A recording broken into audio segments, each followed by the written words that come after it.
İsa Mesih Hudayın sözü durmuş coşkunu İsa Mesih Hudayın sözü durmuş coşkunu senin adında günem yuvuldu bütün kalbimi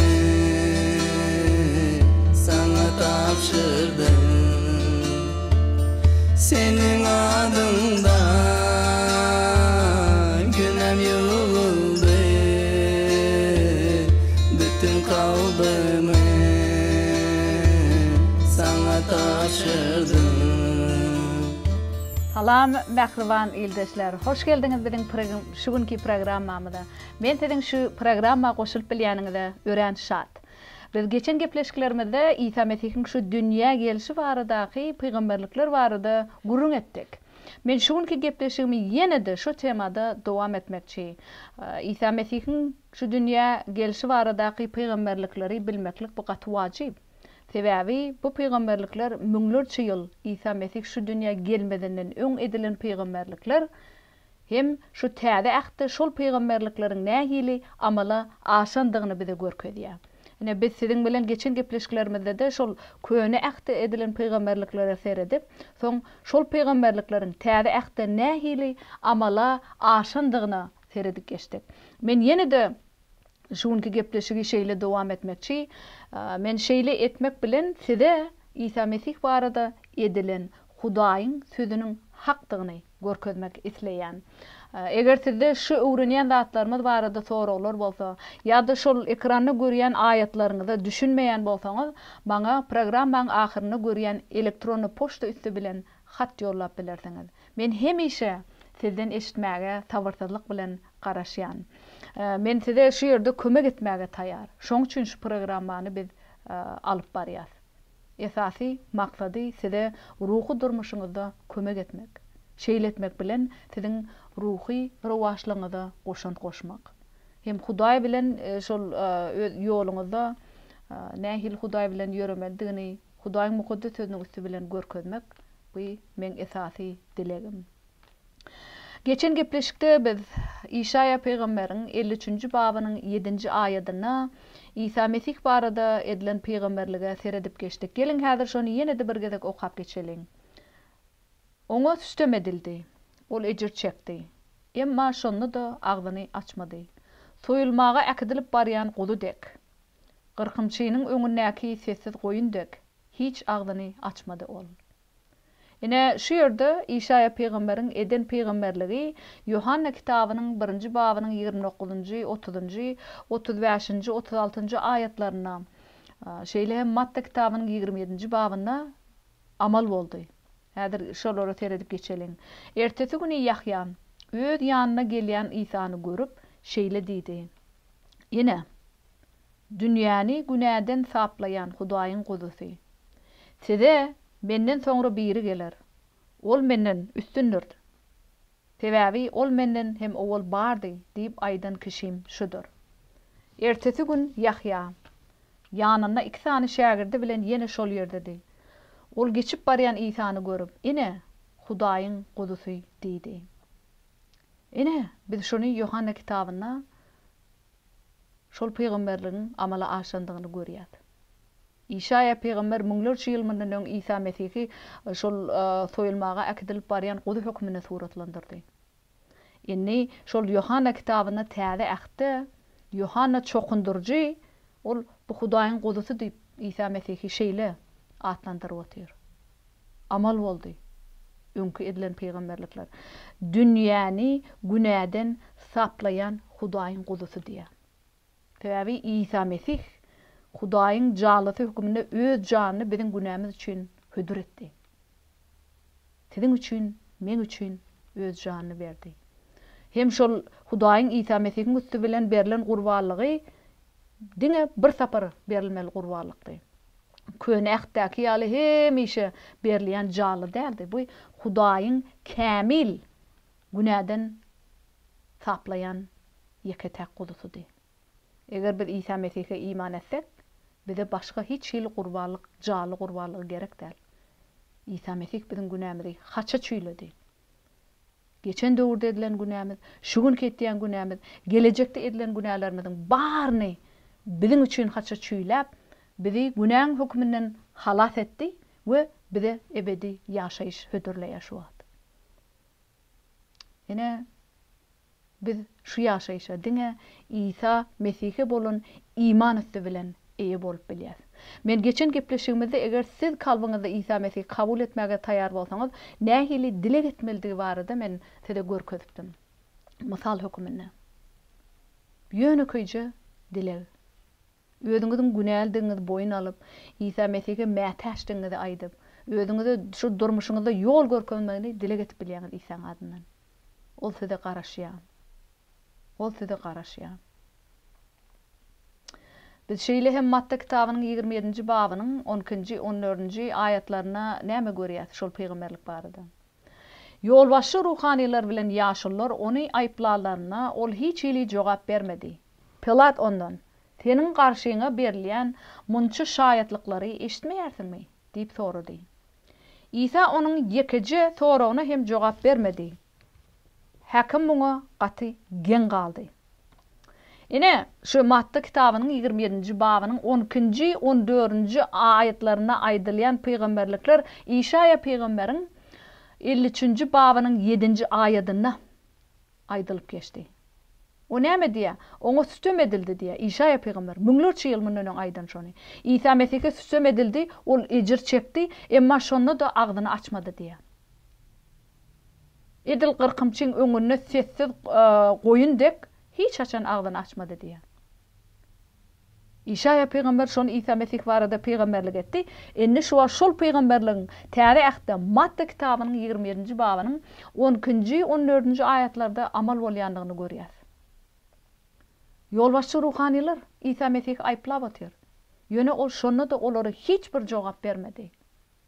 Soň Pilat baş tutan näme diýär oňa? Sen garşyňa berilýän munça şaýatlyklary eşitdiňokmy diýär. Eşitýän bolsaň näme ümsüň otyrdyň diýip İsa'dan şonu sorap atýar. İsa oň ýekiji sorawyna hem jogap bermedi diýär. Agdyny açmady. Edil İşaya peýgamberiň peýgamberlik edişi ýaly amal edip otyr şonu İsa Mesih'iň üstü bilen amal bolup otyr. Näçe ejir çekse de, näçe südüm edilse de ol şol ruhani başçylaryň öňünde, Pilatusyň öňünde agdyny açmady. Pilatyň öňünde. Ine şeýdip köňekde edilen peýgamberlikler amal boldy. İşaya peýgamberiň eden peýgamberlikler amal boldy. Ýene de Yohana kitabynyň 19-njy babynyň 7-nji 9-njy aýatlaryna näme diýär? Yahudilaryň başçylary, biziň bir kanunumuz bar. Şol kanun boýunça ölmeli. Sebäbi ol özüni Hudaýyň oğul diýip atlandyrýar diýdiler. Bu sözleri eşitip Pilat ören gorkdy. Ol täzeden özüniň hakimlik jaýyna girip İsa'dan "Sen nireli?" diýip jogap berdi. Emma İsa oňa jogap bermedi. Ine biz şu ýerde de görýär, İsa sesini çykarman otyr. İşaya peýgamberiň etşi ýaly oňa näçe sütüm etselerim, näçe ejir çekdirselerim, nähili maskaralansa da agdyny açman otyr. Ine şeýletmek bilen İşaya peýgamberiň aýdan datlary amala açdy. Hudaýyň sözi amala aşy otyr. Baş tutarlara jogap berenek, agdyny açanak İsa Mesih edil peýgamberlik etşi ýaly. Gelin häzir ýene de İşaya peýgamberiň 53-nji babynyň 3-nji aýatyna seredip geçeliň. Şu ýerde biz İsa Mesih'iň Ýewreýler tarapyndan reddedilýändigini görýäs. Ol äsgerilmedi. Insanlar ony reddetdi.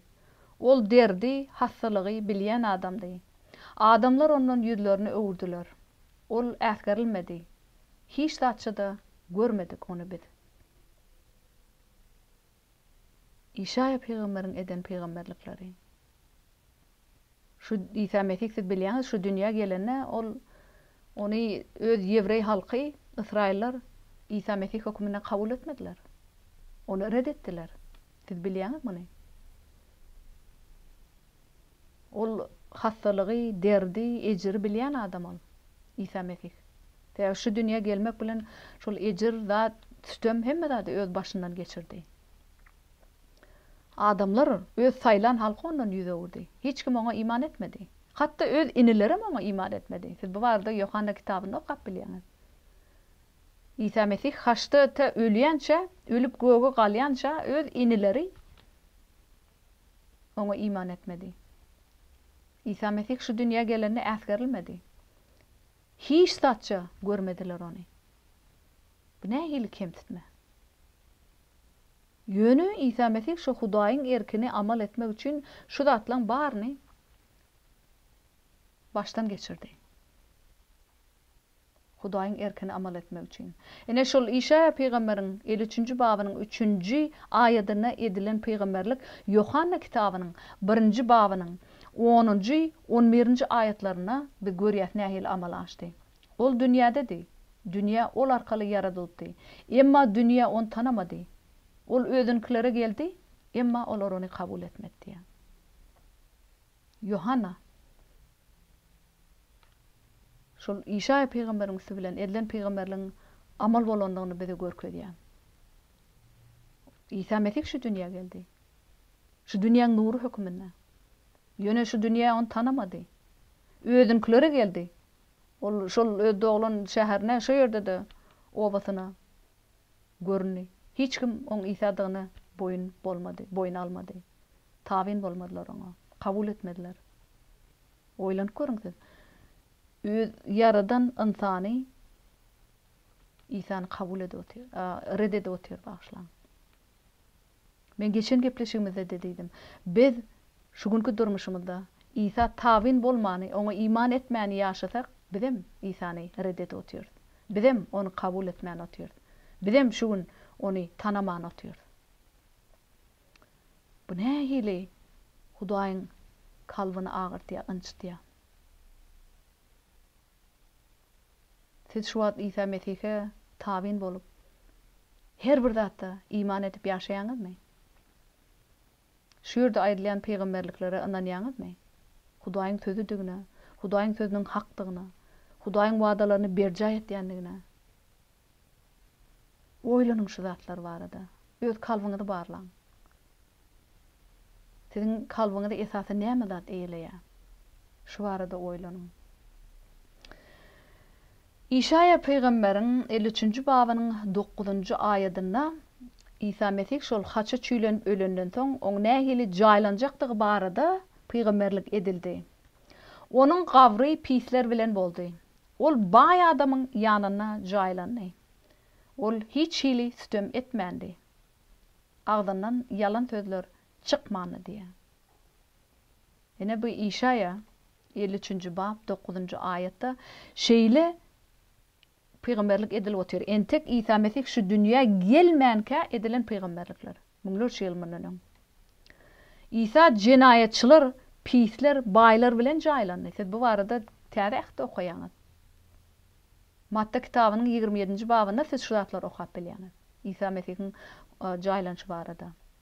Ol jinayetçiler, pisler, baýlar bilen jaýlandy. Siz bilýäňiz ol haça çüýlenende de oň her tarapynda şeýle jinayetçiler bardy. Jinayetçilik ederler bilen o üçlü birlikde haça çüýlendi. İsa Mesih ortadadır.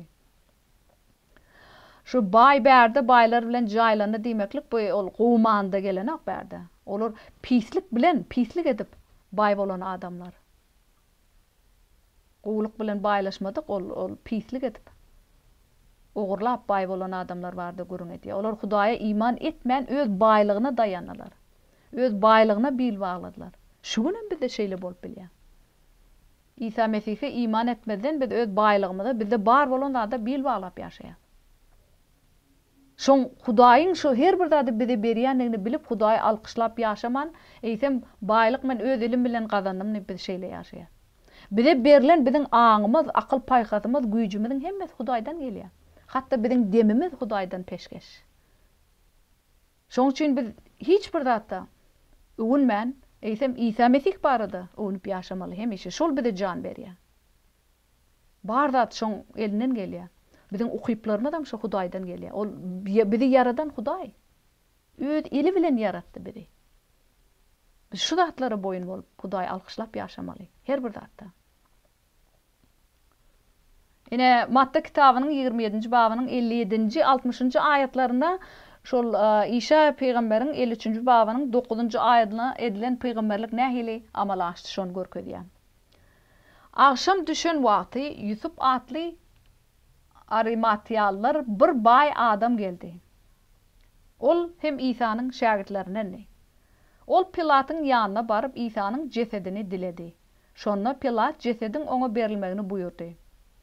Yusuf cesedi alıp onu temiz kepeni dolap gaýada özü üçin oýdurup ýasadan täze mazaryna jaýlady. Onsoň mazaryň agyna bir daş togulap getirip goýdy da ol ýerden gitdi diýe. Ene ol baý adamyň ýanyna jaýlany diýe. Ene şol Matta kitabynyň 27-nji babynda amal boldy. Edil İsa peýgamberiň peýgamberlik edişi ýaly ýerine ýetdi, amala açdy.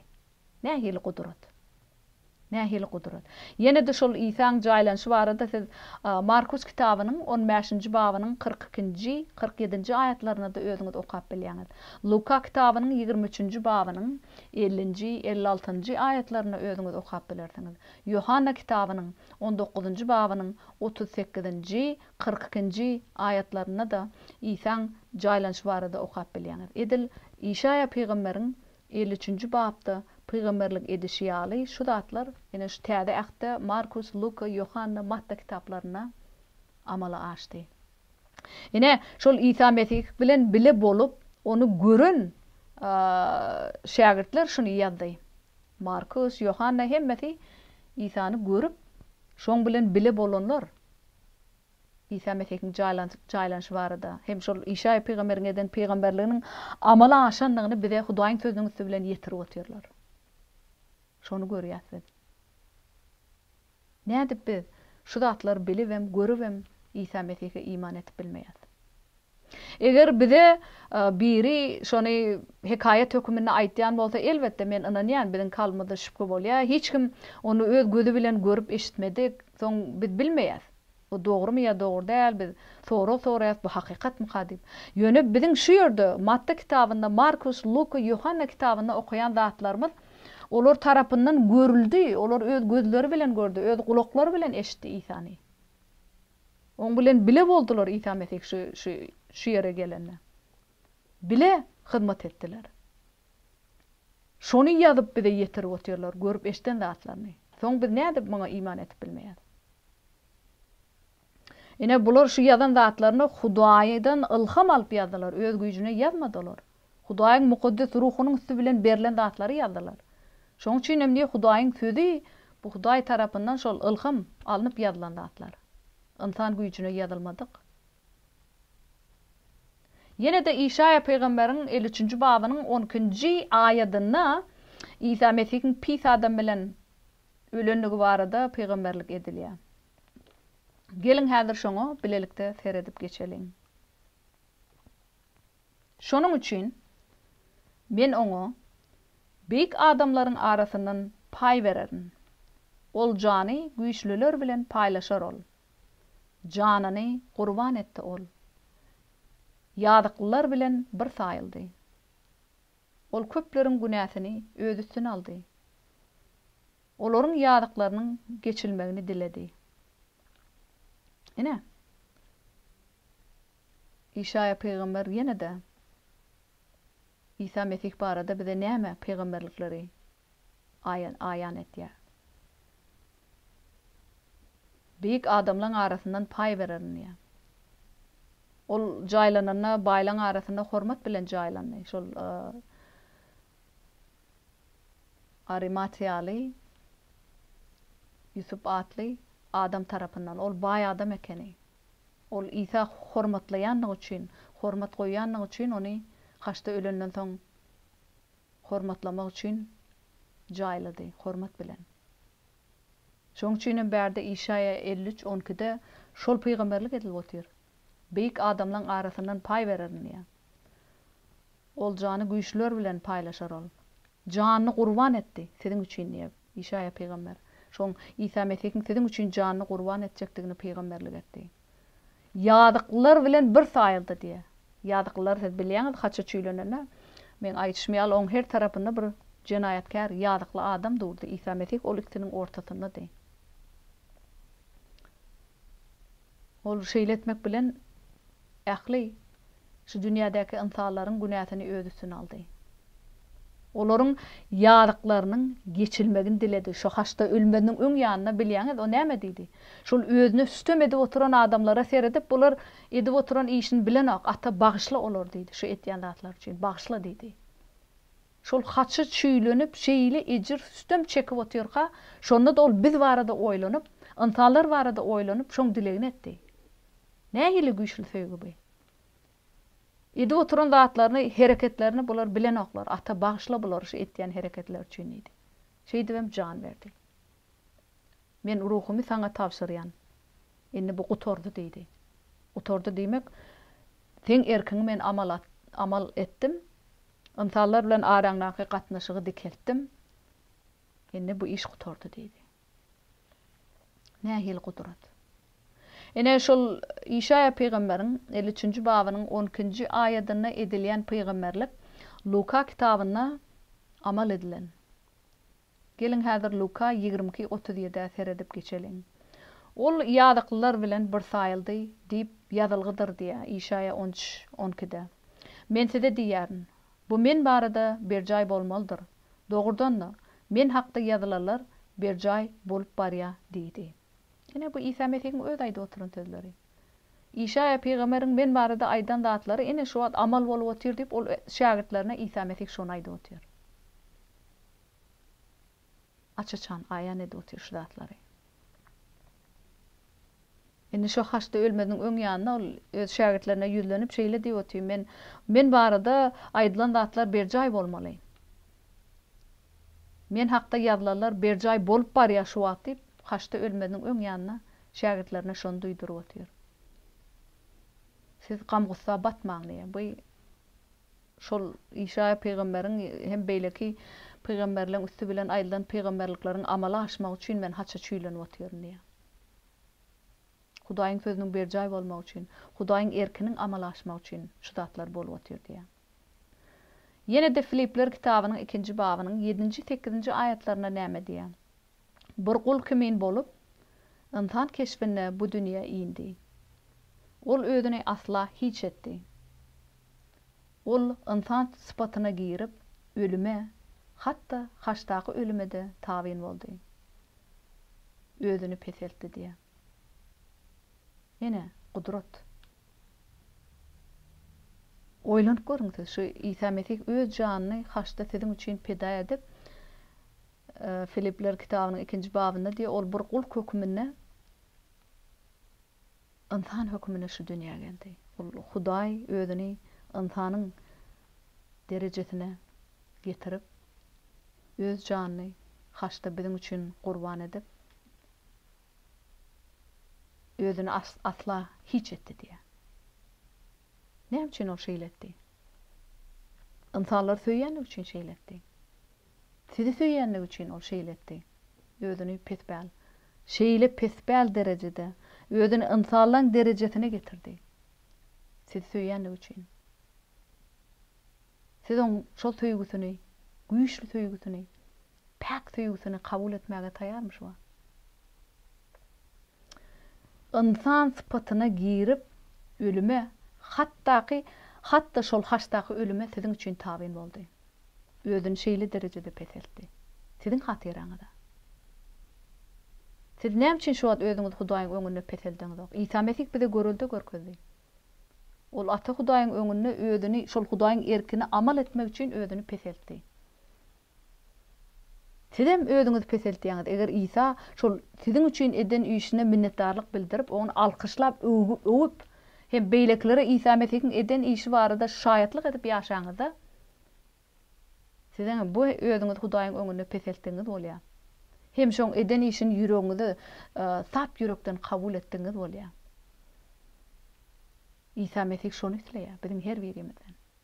Ene şeyle edip yaşasa, Hudaýy şöhratlap, o barada eden iş barada şaýatlyk edip yaşamada şu zatlar Hudaýa şöhrat getirýär. Hem bizim günlük durmuşymyzda Hudaý bize şonu kömek etýär. Sebäbi bizim kalbymyzda hiç zat ýok. Hudaý bilen aramyzda hiç zat düşenok. Rahatlyk, azatlyk bar. Şonu Hudaý bizim üstümizde bilen işläp berýär. Bizim üstümizde bilen özüni beýleklere aýan etip bilýär. Siz özüňizi Hudaýyň öňünde pes etmäge taýarmyş wagt. Edil şu ýerde İsa Mesihiň bize özüni bir gul hökmünde kiçeldip, insan keşfine şu dünýä inşiýaly. O bizim üçin geldi şu dünýä. Özüni hiç zatçı edişiýaly. Sizem İsa Mesihiň hatyrasyna, sizin üçin eden işiniň hatyrasyna özüňizi hiç zatçı etmäge taýarmy? Şu zatlar bizim üçin görkezildi. İsa Mesih şolary bize mysal hökmünde görkezip otýar. Bize şu günlük durmuşymyzda nähili ýaşamaldygymyzy görüldi, görkezip şu zatlar bizim üçin ýazylan. Özümizi pes etmeli, edil İsa Mesih'in etşiýaly. Yine de Yevreýler kitabynyň 7-nji babynyň 25-nji aýatynda näme diýär İsa Mesih barada. Şeýlelikde İsa özü arkaly Hudaýa gelýärleri ebedilik halas etmegi başarýandyr. Çünki İsa olar üçin hemişe Hudaýa töwelletýär. Ine şuda İsa şol İşa peýgamberiň üstü bilen edilen peýgamberlikleri amal edýär. Şu İşaya 53 10-njy aýatda näme diýdi? Ol köp bilen günäsini öz üstüne aldy. Olaryň ýadyklarynyň geçilmegini diledi Hudaýdan diýär. Geçir şoň ýadyklaryny. Ine biz şol zatlaň Luka kitabynda, Filiplerde, Yevreýlerde amal bolandygyny görýäs. Hudaý öz beren wadalaryny täze ähde amal etdi. Filipler 2'de görýär. Öz janyny pida edenligini, özüni pes edenligini. Yevreýler kitabynda da diýär. Şu wagt ol ata Hudaýyň sag tarapynda oturup şol özüni iman etýärler üçin hemişe Hudaýa töwella etýär diýär. Nähili gudrat? Hakykata seretip ýaşadak. Hemişe ata Hudaýyň öňünde bizim üçin töwella edýär, dilek edýär. Ol bile de nähili ýaşamaldygyny görkezýär. Bizem birek bilen gatnaşygymyzda, Hudaý bilen gatnaşygymyzda, beýlekler üçin hemişe Hudaýyň öňünde töwella etmeli, dilek etmeli. Ene bu İsa'da durmuş.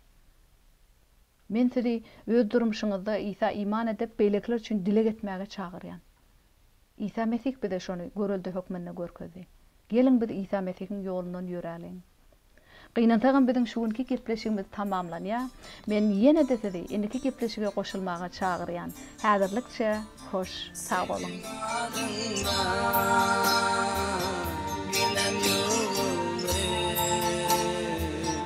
Bütün kalbimi